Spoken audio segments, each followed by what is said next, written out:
ثم أنتم هؤلاء تقتلون أنفسكم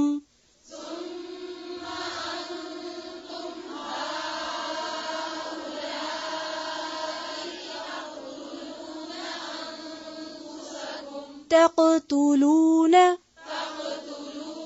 پھر سے ثم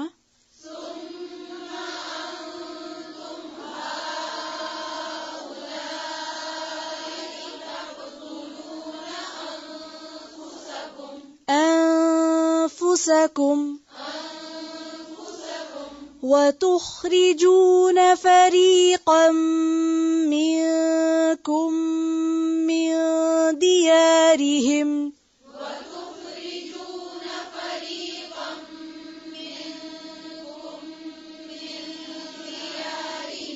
دیارہم زیر کو اور باری کریں تظاہرون علیہم بالإثم والعدوان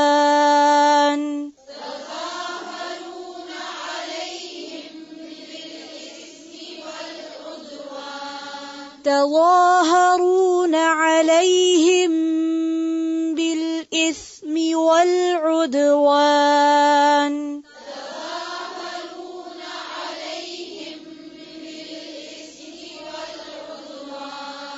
بالإثم اسمی نہیں ہے ثا پھر سے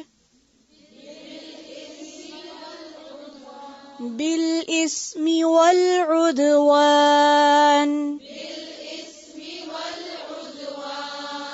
وإن يأتوكم أسارى تفادوهم وهو محرم عليكم إخراجهم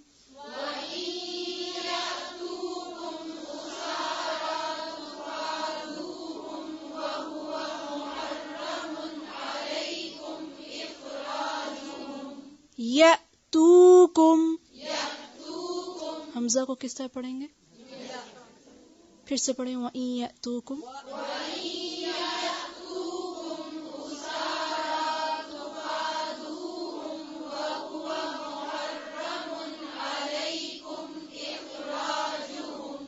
اخراجہم جیم پہ کیا ہے پھر سے دیکھیں اسی آیت کو وَإِن يَأْتُوكُمْ أُسَارًا أُسَارًا نہیں ہے أُسَارًا ٹھیک ہے تُفَادُوهُمْ فا پہ کیا ہے اور دال کے آگے کیا ہے کس طرح پڑھیں گے اس لفظ کو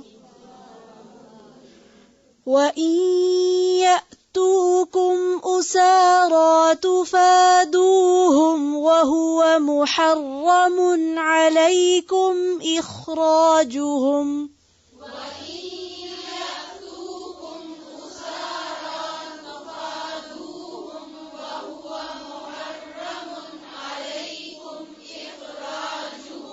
تفادوهم نہیں تفادوهم ٹھیک ہے اس تا کی جو پیش ہے اس کو دھیان سے پھر سے پڑھیں وَإِن يَأْتُوكُمْ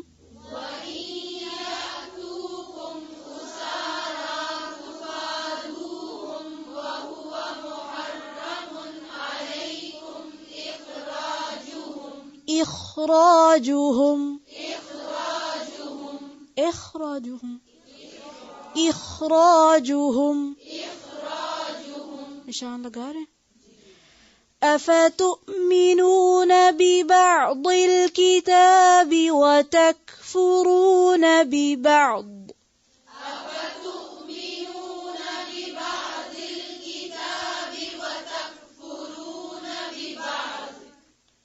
ببعض عین پر زبر ہے نہیں پھر سے پڑھیں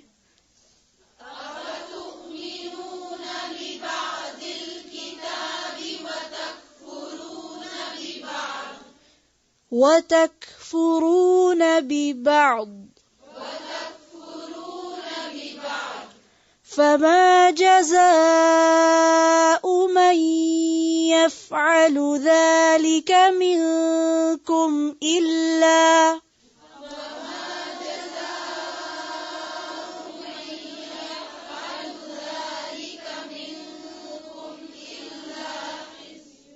فما جزاء من يفعل ذلك منكم إلا خزي في الحياة الدنيا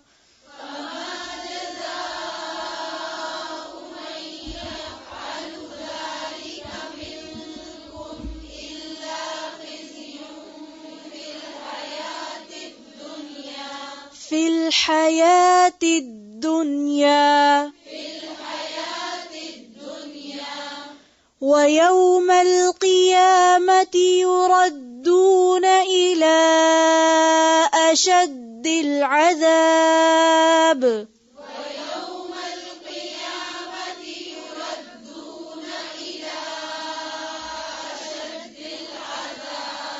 ويوم القيامة قاف کے نیچے کیا ہے؟ اس کو جیسے اردو میں قیامت کہتے ہیں اس طرح سے یوم القیامت نہیں کہنا، یوم القیامتی. پھر سے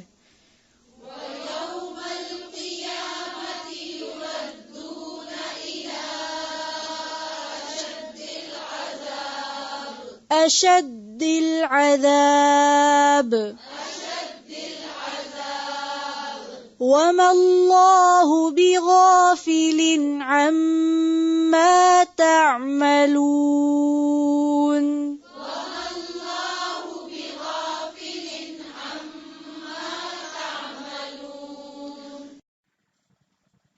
ثم پھر انتم تم ہاؤلائی وہ لوگ ہو تقتلون تم قتل کرتے ہو انفسکم اپنے نفسوں کو وتخرجون اور تم نکالتے ہو فریقاً ایک گروہ کو منکم اپنے میں سے تم میں سے من دیارہم ان کے گھروں سے تظاہرون تم چڑھائی کرتے ہو علیہم ان پر. تظاہرون کا لفظ جو ہے یہ زوئے ہے رے سے نکلا ہے. ظہر کہتے ہیں پشت کو پیٹھ کو. اسی سے لفظ ظہرن یا ظہیر ہے جس کا معنی ہوتا ہے مددگار پشت پناہی کرنے والا. اصل میں یہ لفظ تھا تتظاہرون تم ایک دوسرے کی پشت پناہی کرتے ہو. لیکن اس کے بعد جب الا کا لفظ آیا ہے تو اس کا معنی کیا ہو جاتا ہے؟ یعنی ان کے خلاف، یعنی اپنے ہی بھائیوں کے خلاف تم چڑھائی کرتے ہو یا دشمن کی مدد کرتے ہو. بالاسم 7 گناہ کے. الف سے میم اسم، ایسی کیفیت کہ انسان کا دل نیکی کے کام سے پیچھے رہے اور گناہ کے کام کی طرف مائل ہو. نیکی میں سستی کرنے کو یا نیکی سے پیچھے رہنے کو اسم کہا جاتا ہے. یہ لفظ نکلا ہے آثمہ سے. آثمہ اس اونٹنی کو کہتے ہیں جو تیز چل سکتی ہو لیکن جان بوجھ کے نہ چلے. اسی طرح گناہ کیا ہے کہ انسان درست یا صحیح کام کر سکتا ہے لیکن سستی کے مارے یا جان بوجھ کے وہ نہ کرے. عدوان زیادتی، اس کا روٹ کیا ہے عدوان کا؟ عین دال واو، عدوان زیادتی. وَإِن يَأْتُوكُمْ اور اگر آتے ہیں تمہارے پاس اسارا، اسرا کی جمع ہے اسارا اور اسرا کی پھر سنگولر ہے اسیر. اسیر سے اسرا، اسرا سے اسارا. جم الجم کہتے ہیں اس کو، جمع کی بھی جمع. ابھی بے شک یاد نہ بھی کیجئے لیکن صرف سن لیجئے تاکہ آپ کے کان مانوس ہوتے رہیں نئے نئے گرامر کے لفظوں سے. کسی بھی علم کو سیکھنے کے لیے پہلے اس کی ٹرمینالوجی یا الفاظ سے مانوس ہونا ضروری ہے. تفادوہم، تفادو کا روٹ ہے فے دالیے، اسی سے لفظ نکلا ہے فدیہ. تفادہ یفادی مفادات، اردو میں لفظ استعمال ہوتا ہے نا مفادات، وہ اسی روٹ سے ہے. لیکن یہاں مراد کیا ہے؟ کوئی رقم دے کر عوض معاوضہ دے کر کسی کو چھڑا لینا. تم ان کو فدیہ دے کر قید سے چھڑا لیتے ہو. وہوا حالانکہ وہ محرم حرام کیا گیا ہے. علیکم تم پر، اخراجہم ان کا نکالنا. افتؤمنون کیا پھر تم ایمان لاتے ہو؟ ببعض الکتاب 7 کتاب کے بعض حصے کے. وَتَكْفُرُونَ اور تم کفر کرتے ہو ببعض ساتھ بعض کے. فما جزاؤ تو کیا بدلہ ہو، کیا سزا ہو. یہاں جزا بیسیکلی کس معنی میں استعمال ہو رہا ہے؟ سزا کے معنوں میں، کیونکہ عربی میں جزا اور سزا دونوں کے لیے استعمال ہوتا ہے، بدلے کے معنوں میں. من یفعل جو کرے ذالک یہ بات منکم تم میں سے الا مگر خزیٌ رسوائی، ایسی ذلت جس سے شرم آئے، اپنے برے اعمال کی وجہ سے دوسروں کی نگاہ سے گر جانا. یعنی خزی کون سی رسوائی ہوتی ہے؟ جس میں اپنا ہی قصور ہو. فی الحیات الدنیا دنیا کی زندگی میں. ویوم القیامت اور قیامت کے دن کیا ہوگا؟ یردون وہ پھیرے جائیں گے. روٹ کیا ہے؟ رد، رے دال دال. رد کا کیا معنی ہوتا ہے؟ جب آپ کوئی چیز رد کرتے ہیں تو کیا کرتے ہیں؟ سوچئے ذرا، امیجن کیجئے نا، تاکہ آپ کو لفظ مشکل نہ لگے. آپ نے کوئی چیز رد کر دی تو کیا کیا؟ ریجیکٹ کر دیا، واپس لوٹا دیا، پھیر دیا، پلٹا دیا. تو یردون وہ پلٹائے جائیں گے، لوٹائے جائیں گے، الا طرف اشد العذاب شدید عذاب کے، سخت عذاب کے. وَمَا اللَّهُ اور نہیں ہے اللہ تعالیٰ بغافل غافل عما تعملون اس سے جو تم عمل کرتے ہو. ثم انتم هؤلاء تقتلون انفسکم تم تو وہ لوگ ہو کہ جنہوں نے اپنے نفسوں کو یعنی اپنے ہی بھائیوں کو قتل کیا. تم تو اپنے بھائیوں کو قتل کرتے ہو. وَتُخْرِجُونَ فَرِيقًا مِّنْكُمْ مِّن دِيَارِهِمْ اور اپنے میں سے ہی ایک گروہ کو ان کے گھروں سے بھی نکال دیتے ہو، یعنی بالکل اپنے کیے ہوئے وعدے کے الٹ کرتے ہو.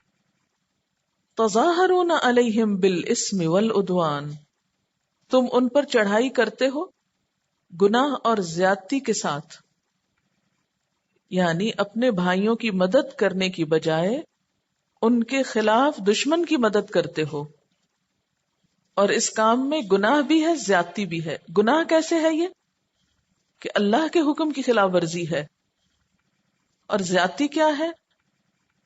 حقوق العباد کی پامالی ہے، اپنے ہی بھائیوں پر چڑھائی ہے. اور اس کے ساتھ ساتھ مزید یہ کہ احکام الہی کا مذاق اڑاتے ہو. وہ کس طرح؟ وَإِن يَأْتُوكُمْ أُسَارَىٰ اگر وہ آتے ہیں تمہارے پاس قیدی بن کر، یعنی تمہاری باہم لڑائی میں جب وہ دشمن کے ہاتھوں قید ہو جاتے ہیں، تُفَادُوهُمْ تو تم فدیہ دے کر ان کو چھڑا لیتے ہو. وَهُوَ مُحَرَّمٌ حالانکہ وہ حرام کیا گیا تھا علیکم تم پر اخراجہم ان کا نکالنا، ان کا گھروں سے نکالنا ہی حرام تھا. لیکن اس حکم کو تو تم نے نہیں مانا. ہاں ایک اور حکم جو تمہیں دیا گیا تھا کہ اگر تمہارا اپنا کوئی بھائی دشمن کے ہاتھوں قید ہو جائے تو فدیہ دے کر چھڑانا، اس حکم پر تم عمل کر لیتے ہو. افتؤمنون ببعض الکتاب کیا پھر تم کتاب کے بعض حصے پر ایمان لاتے ہو؟ کون سی بات یہاں خاص طور پر کہ بھائیوں کو فدیہ دے کے چھڑاتے ہو. وَتَكْفُرُونَ بِبَعْض اور بعض باتوں کا کفر کرتے ہو. کس بات کا کفر؟ کہ ان کے خون نہ بہانا اور انہیں گھروں سے نہیں نکالنا، یہ بات تم مانتے نہیں ہو. فما جزاؤ تو کیا سزا ہو، کیا بدلہ ہو، اس کے ساتھ ہونا کیا چاہیے. من یفعل ذلک منکم جو بھی تم میں سے ایسا کام کرے، الا خزی فی الحیات الدنیا مگر یہ کہ دنیا میں وہ ذلیل و رسوا ہو، خوب اس کی ذلت ہو، بے عزتی ہو. ویوم القیامت اور قیامت کے دن یردون الی اشد العذاب یہ پھیرے جائیں گے شدید عذاب کی طرف. یہ پھیرے کیوں جائیں گے؟ کیونکہ جب یہ عذاب میں ڈالے جائیں گے نا تو اس سے کیا کریں گے؟ نکلنے کی کوشش کریں گے. جب باہر آنے لگیں گے تو پھر لوٹا دیے جائیں گے، یعنی ان کو عذاب سے نکلنے نہ دیا جائے گا، یہ مراد ہے. وَمَا اللَّهُ بِغَافِلٍ عَمَّا تَعْمَلُونَ اور اللہ اس بات سے غافل نہیں ہے جو اعمال تم کر رہے ہو. اب آپ دیکھیے کہ جو آج کا اہم نقطہ ہے وہ ہے افتؤمنون ببعض الکتاب وتکفرون ببعض. کیا تم کتاب کے بعض حصے کو مانتے ہو اور بعض کا انکار کرتے ہو؟ اب ہمیں اس آیت کی روشنی میں اپنے عمل کا جائزہ لینا ہے، اور اپنے میں سے بھی میرے کا، بحیثیت قوم ہم کیا کر رہے ہیں اور بحیثیت انسان کے میں کیا کر رہی ہوں۔ اللہ تعالیٰ پوچھ رہے ہیں، ایک سوال کر رہے ہیں آپ سے۔ سوال کیا ہے؟ افتؤمنون ببعض الکتاب وتکفرون ببعض، کیا تم کتاب کے بعض حصے کو مانتے اور بعض کو نہیں مانتے؟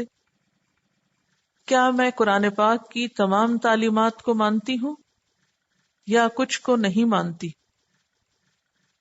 وہ کون سی باتیں ہیں جو میں اب تک نہیں مانتی حالانکہ وہ قرآن پاک میں لکھی ہوئی ہیں یا میں وہ پڑھ چکی ہوں؟ تو واقعی جو کچھ آپ نے پڑھا ہے اس سب کو آپ مانتے بھی ہیں؟ جو احکامات پیچھے گزرے ہیں وہ درست ہیں، سچی باتیں؟ یہ بات ہم زبان سے کہہ رہے ہیں یا عمل سے بھی؟ پیچھے کا پھر ایک دفعہ دوہرا کے دیکھیں کہ مجھے کیا کیا حکم اللہ تعالیٰ نے دیے ہیں کرنے کو، اور ان میں سے کون سی باتیں ہیں جو میں اب تک نہیں کر رہی، خاص طور پر نماز۔ ٹھیک ہے، اقیم الصلاۃ کا لفظ اب شاید تیسری دفعہ آ رہا ہے۔ کیا میری نمازیں پوری ہیں؟ اگر مجھ پہ زکوٰۃ فرض ہے تو کیا میں زکوٰۃ دیتی ہوں یا دے چکی ہوں؟ اور اس کے علاوہ بھی باقی تمام چیزیں۔ آپ ایسا کیجئے، ایک فہرست بنائیے ان سارے احکامات کی، عمل کی باتوں کی جو پچھلے آدھے سے پارے میں گزر چکی، کہ کن کن چیزوں کا اللہ تعالیٰ نے مجھ کو حکم دیا ہے، اور اس میں ساتھ ہی والدین کے ساتھ احسان اور رشتہ داروں اور یتیموں اور مسکینوں کے ساتھ احسان بھی شامل کر لیجئے کہ ان سب کے ساتھ میرا کیا رویہ ہے۔ ٹھیک ہے، تو قرآن پاک جو ہے یہ محض علم میں اضافے کی کتاب نہیں ہے، بلکہ یہ ایک آئینہ ہے ہمارے لیے۔ قرآن پاک کیا ہے؟ ایک آئینہ ہے جس میں ہم اپنے چہرے کے داغ دھبے دیکھ سکتے ہیں، کہاں کہاں ابھی فنیشنگ نہیں ہوئی، کون کون سا داغ رہ گیا ہے، کہاں کہاں کچھ کیل نکلے ہوئے ہیں، کون کون سی پورز بند ہیں، کہاں صفائی نہیں ہوئی، کہاں سے میں خوبصورت نہیں لگ رہی۔ آئینہ تو بہت غور سے دیکھتے ہوں گے، ایک ایک ایکسٹرا بال چہرے سے نکال لیتے ہیں۔ بال سب سے باریک چیز ہوتی ہے نا عام طور پر، ایک ایک بال نکال لیتے ہیں چہرے سے کہ نہیں، کیوں نہیں رہنے دیتے؟ ایک تو رہنے دیا کیجئے، اس کو لمبا ہونے دے۔ نہیں، کیوں؟ خوبصورتی متاثر ہوگی، خوبصورتی متاثر ہوگی تو کیا ہوگا؟ ہم دوسروں کی نگاہ میں گر جائیں گے۔ تو جب ہم اللہ تعالیٰ کی بات نہیں مانتے تو کیا کوئی خوبصورتی متاثر نہیں ہوتی؟ کہ ہوتی؟ پھر کس کی نگاہوں میں گر سکتے ہیں؟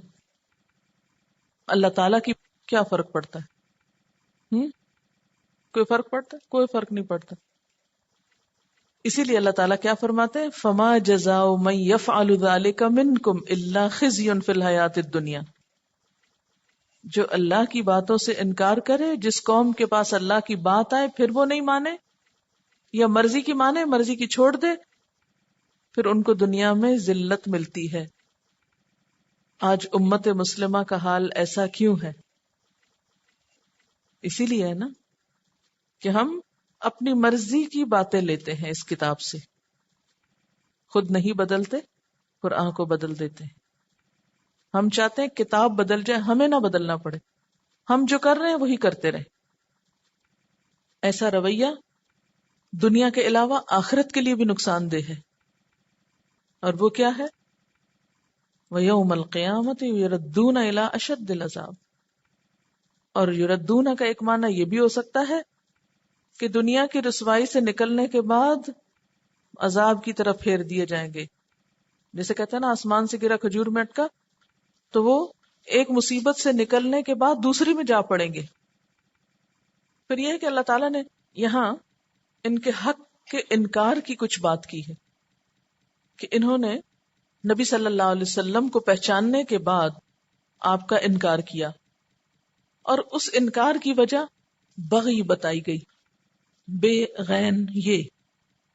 کچھ اور صفات بھی ہوتی ہیں جو انسان کے حق کے قبولیت کے راستے میں رکاوٹ ہوتی ہیں. اور وہ کیا ہوتی ہیں؟ ایک ہوتی ہے عجب، عین جیم بے عجب. دوسری ہے تکبر. تیسری ہے غضب. پھر ہے ریا. پھر ہے حسد. پھر مال کی محبت. پھر مرتبے کی محبت. اچھا، عجب کیا ہوتا ہے؟ خود پسندی، اپنے بارے میں ایک ایسا احساس کہ میں بہت اچھا ہوں. اور اس کے نتیجے میں کیا؟ خود پسندی کے نتیجے میں کیا؟